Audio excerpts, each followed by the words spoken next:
העם בפאניקה. 300 יום, 9 חודשים כבר, יותר מ9, נלחמים בעזה, שופכים דם, והמשפחות שופכות דמעות. והבטיחו לנו בשבוע השני שזהו עוד מעט, אין חמאס. אבל עכשיו נמצאים דוחות, פשוט הזמן כבר קצר, של CNN, של כל מיני גופים מודיעין עולמיים. לצערנו ראינו את הרקטות כבר עפות, חוץ מדיבורים ואינפורמציות.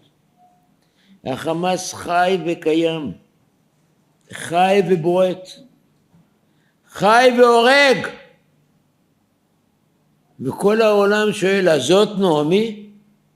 הם זוכרים מה שאלו שראו את נעמי המסכנה ענייה? זאת נעמי שהייתה פעם מיליונרת, מיליארדרת?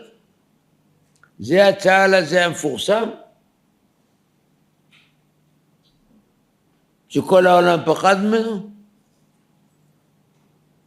שנגד כנופיה, שבקושי רובים וזה הכל, לא תותחים, לא טנקים, לא נמרים, לא נמרות ולא כלום. אני כבר לא מדבר על חיל האוויר וכדומה. שיקמו את עצמם כמו כלבים. ונושכים ועוד איך נושכים. ואני בכלל לא מבין את הראש ממשלה הזה. כבר אמרתי בכמה הרצאות, אין לנו ראש ממשלה. אם הוא היה באמת ראש ממשלה, איך הוא הכניס לקבינט את אדון גנץ ואייזנקוט? הלא בגללם כל העסק.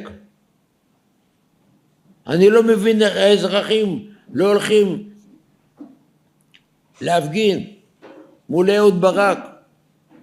הוא האבא של כל החיזבאללה. הוא הוציא את צה"ל מלבנון.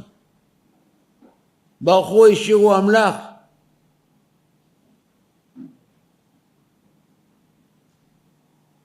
והוא הציג את זה כניצחון אז. ואנחנו רואים עכשיו את התוצאות.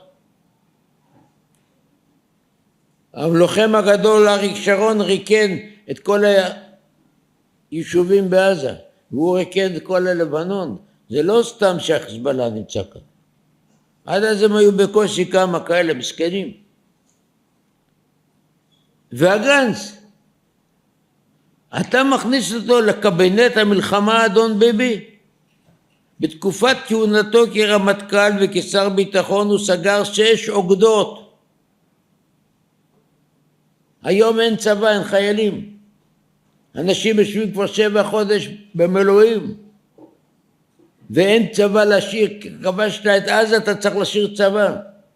אתה מרוקן מנהרה, מחר הם בפנים חזרה הכלבים האלה.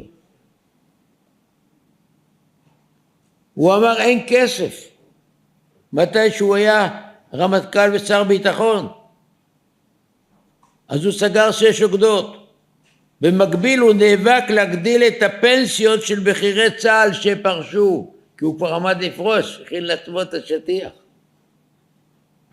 אז אתה לוקח באדם כזה עכשיו דעת המלחמה?